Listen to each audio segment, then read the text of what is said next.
Hello बच्चों, let's see the question. The question says that let f be a function that is differentiable everywhere and that has the following property: fx is greater than 0, f dash 0 equals to 1 दिया है, f of minus x equals to 1 upon fx दिया है and f of x plus h equals to बच्चों fx into f of s दिया है। और फिर उसने बोला कि द स्टैंडर्ड रिजल्ट ये आपका integration of f dash x upon fx dx कितना दिया है, log of mod fx दिया है। ओके, देन उसने बोला कि जो y equals to F X आ रहा है वो कैसा फंक्शन होगा, इवन होगा, ऑड होगा, इंक्रीजिंग होगा या डिक्रीजिंग। क्लियर। तो अगर आपको फंक्शन के नेचर के बारे में जानना है कि वो इंक्रीजिंग है, ऑड है, इवन है, क्या है, तो उसके लिए आपको सबसे पहले फंक्शन की वैल्यू फाइंड करनी पड़ेगी। और उसके लिए क्या करेंगे, हमें इन तीन प्रॉपर्टीज का यूज करना है जो गिवन है क्वेश्चन के अंदर। तो सबसे पहले मैंने थर्ड वाली प्रॉपर्टी को देखा। थर्ड वाली प्रॉपर्टी क्या है, F of minus X is equal to one upon F X है बच्चों। अगर मैं एक्स इक्वल टू जीरो इसमें रखता हूँ तो F of zero is equal to one upon F of zero मिल जाएगा मुझे। और यहाँ से मेरे पास एफ ऑफ जीरो का square is equal to one आ जाएगा। और यहाँ से आप बोल सकते हो कि sir F of zero is equal to या तो वन आएगा या फिर F of zero is equal to minus one आएगा। ये जो माइनस वन वाला है बच्चों ये रिजेक्ट हो जाएगा। क्यों रिजेक्ट हो जाएगा? क्योंकि उसने पहली प्रॉपर्टी में क्लियरली बोला है कि F x must be positive, F x greater than zero होना चाहिए। तो F of zero minus one तो आ ही नहीं सकता जब एफ एक्स पॉजिटिव है। तो क्लियर। तो अब मैं बात करूं यहाँ पे, अगर मैं आपसे बोलूं कि बच्चों एफ डैश एक्स का क्या फॉर्मूला होता है डिफरेंशिएशन का, तो डिफरेंशिएशन यानी कि एफ डैश एक्स का फॉर्मूला होता है एफ एक्स के डिफरेंशिएशन का limit S tends to zero F of X plus H minus का F of X upon H. Clear. ये अपने पास एफ डैश एक्स का फॉर्मूला आ गया यहाँ पे। ओके।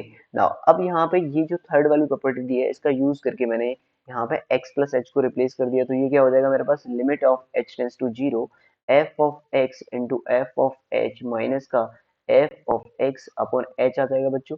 ये अगर h जीरो की तरफ जा रहा है तो ये जीरो बाई जीरो का फॉर्म बन रहा है। यानी कि अब क्या करेंगे इसमें, अगर जीरो बाई जीरो का फॉर्म है तो applying L H rule, applying L hospital rule, L hospital rule, मैंने इसके अंदर एल हॉस्पिटल रूल लगा दिया। तो एफ डेस एक्स कितना आएगा यहाँ पे, ऊपर वाले का डिफरेंशिएशन कर दो आप तो limit of H tends to zero. Clear. ये क्या है मेरे पास, limit H tends to zero F X बचेगा यहाँ पे और इसका डिफरेंशिएशन एफ डेस एच हो जाएगा माइनस का जीरो अपॉन वन। और अगर आपका एच जीरो की तरफ गया तो एफ एक्स और ये आ जाएगा एफ डेस जीरो।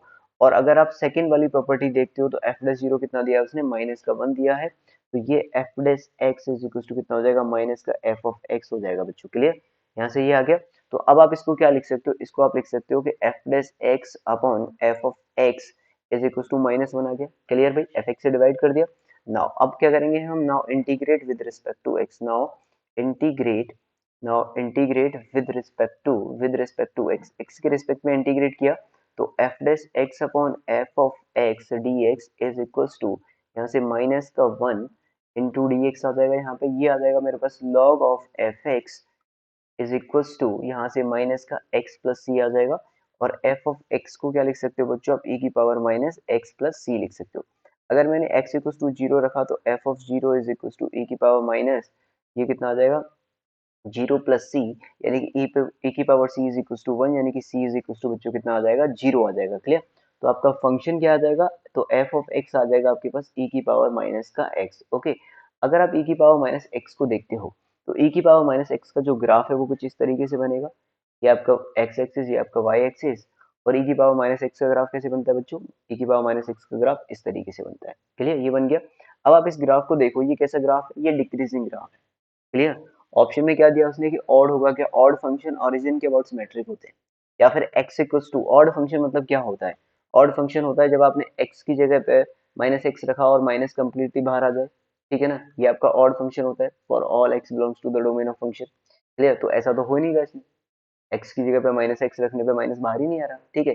इवन फंक्शन क्या होता है, ये होता है ऑड फंक्शन आपका। क्लियर। या फिर अगर आप ग्राफ से देखते हो तो वाई ओरिजिन के अबाउट सिमेट्रिक होना चाहिए, ये तो ओरिजिन के अबाउट सिमेट्रिक है नहीं, ये रहा ओरिजिन।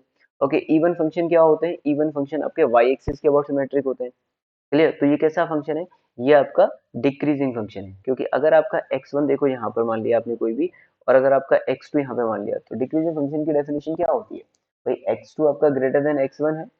ठीक है ना, अगर ऐसा है देन यहाँ पे क्या आ जाएगा आपका f of x1 is greater than f of x2 आ जाएगा। क्लियर। तो ये तो किसकी डेफिनेशन में आता है, ये तो डिक्रीजिंग फंक्शन की डेफिनेशन में आता है। वैसे भी ग्राफ में क्लियर दिख ही रहा है। तो option D will be the right answer. Okay, I hope आपको समझ में आया होगा। Good luck.